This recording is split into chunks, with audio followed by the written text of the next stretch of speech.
Hi everyone, this is Savita Sharma. स्वागत है आप सबका सविता ट्यूटोरियल्स में।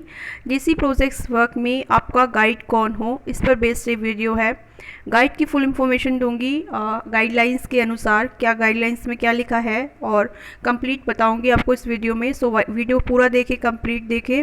और चैनल पर नए आए हों, अभी तक सब्सक्राइब नहीं किया है, प्लीज़ ज़रूर सब्सक्राइब कीजिए और मोटिवेट कीजिए हमें और ऐसे अच्छे टॉपिक्स पे वीडियो बनाने के लिए। तो स्टार्ट करते। देखिए, who can be the guide. Guidelines है आपकी, और गाइडलाइंस हमेशा सेम रहती है। कोविड के टाइम पर रिवाइज हुई थी। और जो भी गाइडलाइंस आपके प्रोजेक्ट मैनुअल में DC4 में दिए गए हैं वही रहती है आपकी गाइडलाइंस। ठीक है, तो मैं यहाँ पर गाइड के बारे में बात करूँगी। गाइड की क्वालिफिकेशन क्या होनी चाहिए, ठीक है।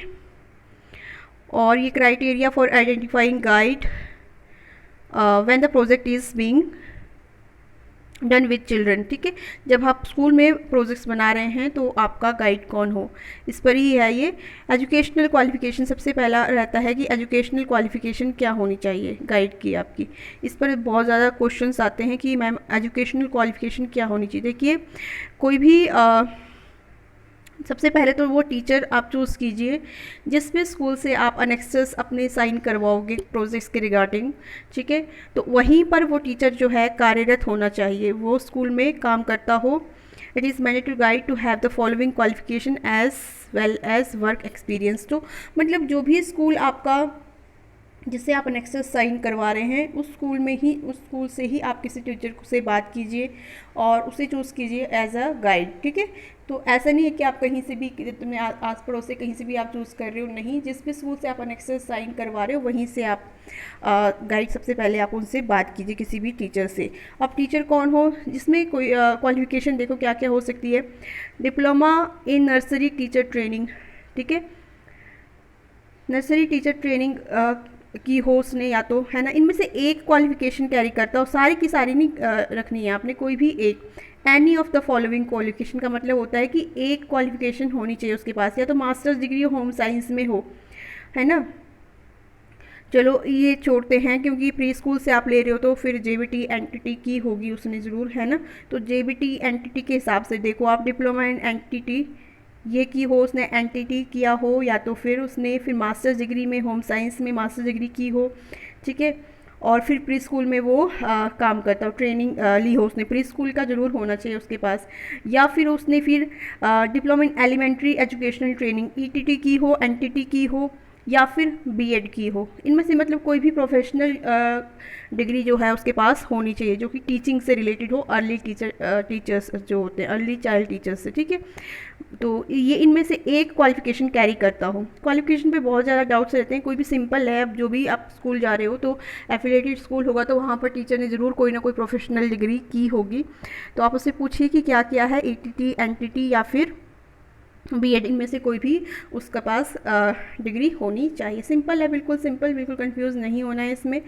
और स्कूल जिस भी स्कूल से नेक्स्ट साइन करवा रहे हो वहीं पर वो कार्यरत हो। ठीक है, प्रेजेंटली अभी जब आप सिग्नेचर करवा रहे हो उस समय वो कार्यरत होना चाहिए। वर्क एक्सपीरियंस देखिए, वर्क एक्सपीरियंस मिनिमम 6 मंथ का होता है। देखिए, 6 महीने से वो स्कूल में पढ़ा रहा हो टीचर या अध्यापिका जो भी हो। ठीक है, तो 6 मंथ का वर्क एक्सपीरियंस उसके पास होना चाहिए। उससे ज़्यादा होगा तो बहुत अच्छी और भी अच्छी बात है ये, पर एटलीस्ट कम से कम 6 मंथ का काम वो कर चुका, क्योंकि वर्क एक्सपीरियंस आपको लिखना पड़ेगा एनेक्स्चर्स में। तो ये है, और ये आपका गाइड के रिलेटेड आई थिंक आपका क्लियर हो चुका हो, और बिल्कुल सिंपल है। इसके अलावा और क्या,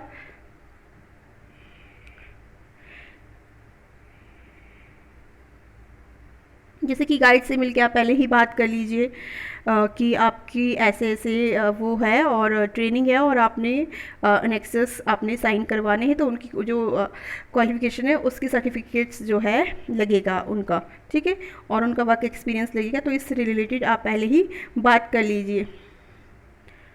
तो ये लिखा है यहाँ पर। हाँ, मतलब जो भी आप काम करवा रहे हो, देखो यहाँ पर लिखा है, जो भी आप प्रोजेक्ट्स बना रहे हो, जो भी आपने प्रोजेक्ट बनाया है, उस पर आपने पहले उनसे उनको चेक करवाना है गाइड को, और उनके सिग्नेचर लेने हैं, आपने उनसे चेक करवा के उनके साइन होने चाहिए आपके प्रोजेक्ट्स पे, जो भी आपने लिखा है, पहला phase, second phase, third phase, उसमें सब में उनके साइन होना चाहिए, चेक होना चाहिए गाइड से, ठीक है।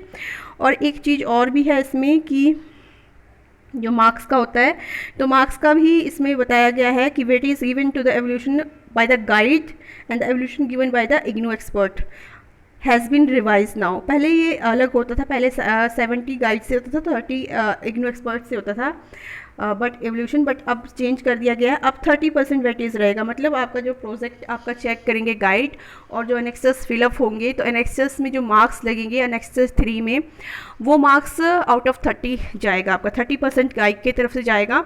और बाद में जब आपका चेक होगा एक्सपर्ट्स के द्वारा, इग्नू एक्सपर्ट्स के द्वारा, तो वहाँ पर 70% मार्क उनके द्वारा दिया जाएगा, तो टोटल 100% में से आपको मार्क्स मिलेंगे। तो एक पेपर है आपका, ये 4th पेपर है, 100% पूरे 100 मार्क्स का है, 30 मार्क्स आपके गाइड के द्वारा जाएंगे और 70% मार्क्स आपके इग्नू एक्सपर्ट्स देंगे आपको, ठीक है। अब देखिए, सबसे बात कर लेते हैं कि अनेक्सस कौन से गाइड के आपके लगेंगे। अनेक्सस 7 गाइड से रिलेटेड है, ये देखिए अनेक्सस 7A है, ये गाइड से रिलेटेड है, इसको आपने पूरा फिलअप करना है, इसमें कुछ नहीं है देखो। और इसमें आपको बताया गया है कि क्या क्या आपने गाइड का लेना है, बहुत ज़्यादा कंफ्यूज नहीं होना, कुछ भी नहीं है इसमें, सिर्फ क्वालिफिकेशन का एक सर्टिफिकेट लगेगा उनका।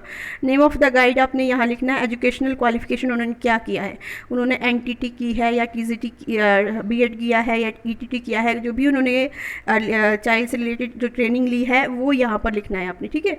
उसके बाद आपका details of the training programmes pre school education attended by guide if any. अगर गाइड ने कोई ट्रेनिंग ली है, बताना चाहते हैं वो, मतलब जैसे कि बच्चों से टीचर्स के रिलेटेड कोई ना कोई ट्रेनिंग, एजुकेशनल ट्रेनिंग होती रहती है, बीच बीच में सेमिनार्स होते रहते हैं, उससे रिलेटेड कुछ भी अगर वो शेयर करना चाहते हैं तो यहाँ पर कर सकते हैं। इफ़ एनी लिखा हुआ है, कंपलसरी नहीं है इसको भरना, ठीक है।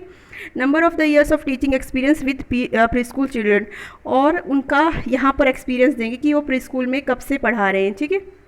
तो यहाँ पर आपने बताना है कि कितने मंथ उनका वर्क एक्सपीरियंस है, और ये भी इफ़ पॉसिबल, इसमें आपको सर्टिफिकेशन लगाने की कोई ज़रूरत नहीं है वर्क एक्सपीरियंस की, ये सिर्फ इफ़ पॉसिबल, अगर ज़रूरी, अगर आप दे सकते हो तो आप दे सकते हो, टीचर के यहाँ पर वर्क एक्सपीरियंस अटैच कर सकते हो। लेकिन जो ये वाला है एजुकेशनल क्वालिफिकेशन, इसका सर्टिफिकेट आपको अटैच जरूर करना है। Attach the photocopies of the educational qualification with this annexures, मतलब इस एनेक्स्चर के साथ आपने पीछे क्या लगाना है, गाइड के जो भी सर्टिफिकेट है, ट्रेनिंग डिप्लोमा है, वो यहाँ पर लगेगा, ठीक है। प्रोफेशनल क्वालिफिकेशन यहाँ पर लगेगी, NTT या ETT या फिर B.Ed का एक सर्टिफिकेशन आपने इसके पीछे लगाना है, इस एनेक्सर के पीछे, ये कंपलसरी है, ये लगाना है। बट वर्क एक्सपीरियंस का इफ़ पॉसिबल लिखा हुआ है, अगर है दे सकते हैं वो वर्क एक्सपीरियंस का तो ले लीजिए, अगर नहीं दे सकते तो कंपलसरी नहीं है, बट लिखना है यहाँ पर, ठीक है।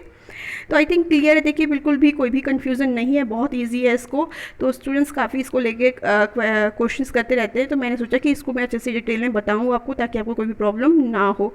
और देखिए यहाँ पर भी एनेक्सस B में भी कुछ भी नहीं है, ऐसे ही लिखना है, एनेक्सस B है 7B, इसमें भी ऐसे ही लिखना है, नाम लिखना है आपका गाइड का, qualification, details of the programmes if any, अगर कोई प्रोग्राम उन्होंने किया है, सेमिनार्स वगैरह, तो फिर लिख सकते हैं, अदरवाइज़ इसको खाली छोड़ दो। और यहाँ पर वर्क एक्सपीरियंस लिखना है उनका, teaching experience in pre school if applicable, तो यहाँ पर तो लिखना है आपने, बट सर्टिफिकेट लगाना ना लगाना आपकी अपनी मर्जी है, ठीक है।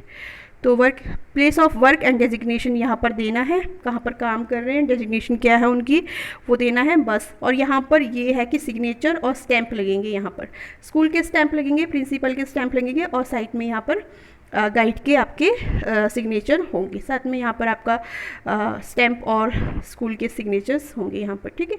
तो इस तरह से आपने ये एनेक्सर्स 2 गाइड से रिलेटेड भरने हैं। आई थिंक आपके सभी क्वेश्चंस गाइड से लेकर रिलेटेड कोई भी डाउट्स अब ना रहे हो, सभी क्वेश्चंस के आंसर्स आपको मिल गए हो।